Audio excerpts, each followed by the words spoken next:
Hello, it's Sunday, July 26th. We got up another sheet of plywood. Man, this one was tough. Ran the outlet box down here. That's going to be our 12 volts for our Nature's Head toilet fan. This is going to be 120 volts for the range and the gas. And this is going to be 120 volt, just an outlet on the counter. And these two will be connected together on the outlet. One of them comes in and the other one goes back out over to the other side. Got our insulation back there, rock wool, mineral wool, whatever you call it. We got to stuff a piece back in there. We just saving that for later. Got our gas hooked up back there. That was really hard. It's kind of a mediocre job back there, but you can see the gas pipe. It's in there. So we're holding off on doing the tops for now. We're going to put the bottoms in. Got another outlet there. That's going to be another 12 volt outlet for our USB charger. Yeah, I don't have to get into all that. But yep. Got another one in there. That's it for the day. We're done. It's like 7:30 at night. I got to go to work tomorrow, so we got an outlet to go down here. This is going to be for the refrigerator. So the outlets are, man, they're time consuming, but these boxes are working out great. Got these at Home Depot. They have adjustable depth with this bracket. And I'll show you what I did here. We're going to put tile on this wall. So we space the box out 1/4 of an inch. So when the tiles are in there, this will be more or less flush with the tile, and then it'll hold the outlet at the right spot. So it's definitely a win on these. When we don't need one of these brackets and screws, I'm just removing it.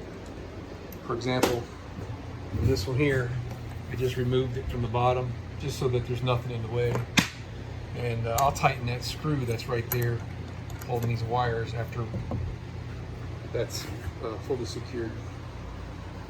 Put a mark right over there. That's where my gas pipe is running. I don't want to lose track of where it is behind there. And I should have put a mark on the vertical where the gas pipes are coming up out of the floor, but I didn't. Well, I guess it's in line with this. So it's right down there, I think. Anyway, that's enough rambling. See you guys. Hey all, it's August 1st, Saturday. I don't know, what time is it? It looks like about 10:10 in the morning. And Hurricane, I can't say her name, is out there over the Bahamas. We're gonna get some work done on the bus. Should not be much more than a category 1 at best out here, so we're not really too concerned. Hopefully we're not screwing up. But where we left off last time, we got these boards in position. I got, one screw in each. We'll permanently affix these when we get a little bit further along. So today's focus is we're gonna take that piece of wood there and figure out where we're gonna put that receptacle. This is gonna be a 12 volt lead here. And we'll be able to get this piece on. And then there's another piece that'll go up front that's a small piece. And that's got no receptacle in it. My little woman's on her way to help me. So let's get it going. All right, we're double checking our drawing here. So there's our wheel hump. And we wanted the range to end at the edge of the window right here. So that kind of dictated the size of this cabinet right here. I'm going to double check all these measurements now. is, you know, probably right. I've done this like 1,000 times. So this is where I'm at right now, trying to figure out inside this cabinet. I'm going to put a receptacle, and I want to make sure it's in a convenient place somewhere near the middle of the width.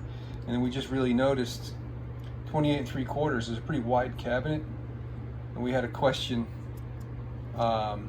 if everything here is the right size, and it looks like it is. So we'll be able to put the outlet in the middle, someplace around here, and we've got it covered. So this is the piece of wood, and this is the top of it.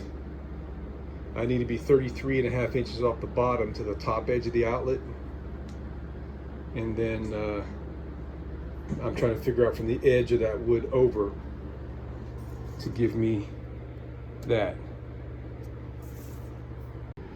How about that? So we're in there, and I think this is the final install. I've had things out of there, I don't know how many times. We're not fully attached. Saving that for later, because this has got to be bent in order to conform to the shape of these, and I don't want to rely on just the screws to pull it in the wood. I know they'll hold it, but I'm waiting until I get the other side done, and I'm going to jack a 2x4 in here to put force on it before I put the screws in. And the same goes for the top. There's a little bit of curve in that yeah, and that little one back there, I might even put some cuts on the back side just to relieve it, so it'll be a little bit more flexible, because I'm not going to be able to put screws. I'm only going to be able to get a screw in the middle right here, and there's not going to be any attachment here. This is just going to hang in the air. So this is going to want to try to stay straight on this side. So if I put a bunch of cuts on the back side, it'll tend to conform. So we're putting these little pieces of 1/2-inch plywood here. It's working out great. Here comes little Mrs. Lunchtime. All right, it's Sunday, August 2nd, and we're making great strides on getting our walls in. Kudos to all the rest of the people that do this, because there's a lot involved, man, figuring out where all your outlets go and everything, and they take a lot of time. This piece here is going to be a unique situation, because we got a gas pipe and a double outlet that we decided to use here instead of 2 separate outlets. And I've got to be able to put the screws in this from the back. So we're hanging this with a coat hanger until we get the gas pipe secure, and then we'll install. All right, so we're making good progress here, and we like the way the countersunk head screws are working out. Just give you guys a little insight on what I've been using. I've got this really nice, this is actually aircraft tools, aircraft mechanic tools. This little countersunk has got a spring in it, right? And you set the depth. And what's nice about these is the little tip on this bit is a 3/16, so it fits snugly into a 3/16 hole. And so when you're making your countersink, they just come out perfect every single time. As long as you put the hole in the right place, that is. I gotta plug that. But anyway, this is a fabulous tool to have. I think I got it at a website called ATS, Aircraft Tool Supply, if you guys are interested. It wasn't that much money, and I've had it for years. But anyway, a lot of this stuff is going to be behind cabinets or whatever, but we're going to probably use just like regular joint compound or something, I don't know, plastic wood, to smooth these over. These, I originally didn't want to deal with countersinking holes, That was one thing. And I didn't find any screws that I had liked. And lastly, a flathead like this I felt would be able to hold more firmly than a countersunk head without trying to sink further. And I think there's something to that. But I went to Home Depot after we've seen how nice the countersunk heads are coming out. I found these guys. These are also from Tex.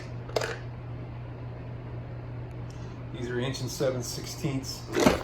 They're, it looks like a number 1032 thread. This is a used one here. I did a few tests. Here's my little test piece of wood right here. One of my countersunk, this one here that the wood split, the screw went in really deep. Partly because I think I was near the edge, and there may be a void in the wood. It just really sunk really fast. So I got to be careful with that, because I mean, you're spinning this at full speed in order to drill the hole. But let me show you a new one. And I was skeptical at first, but I'm a believer now. These little wings right here, they're there so you can drill through the wood, and it makes the hole in the wood bigger than the threads. And then when this hits the metal, this is your drill bit, and it works really well. And then as soon as the hole is drilled, when these wings hit the hole in the metal, they break off. And then these first couple threads right here, I don't know if you can see right there, it's like a thread tap right there. That first thread where it starts, there's like a little notch right there, and it threads the hole. And I don't impress you easily, but these things work fantastic. I'm really, really pleased. These are just right for 3/4 inch wood. It leaves just enough threads to do what you got to do there, right? And I think it was right here, yeah. These are my holes, my test holes. I wanted to test it in this exact material. Let me see if I can find the used screw again. Alright. When these things are screwed in there, the thread fit is really tight. I mean, they're fantastic. I like them. And you could, you know, I've removed it a couple times, and the hole is not being damaged by the remnants of these wings. So, nice little picture there. So here's another little tool I'm devising here. I got this piece of board. It happens to be the right size, and that's what I'm using to hold that. And the closer the straight that this thing sits, the harder the force is right here. So this thing is like really smashed on there really tight. So I'm going to try these new screws in this piece of wood and see how they go.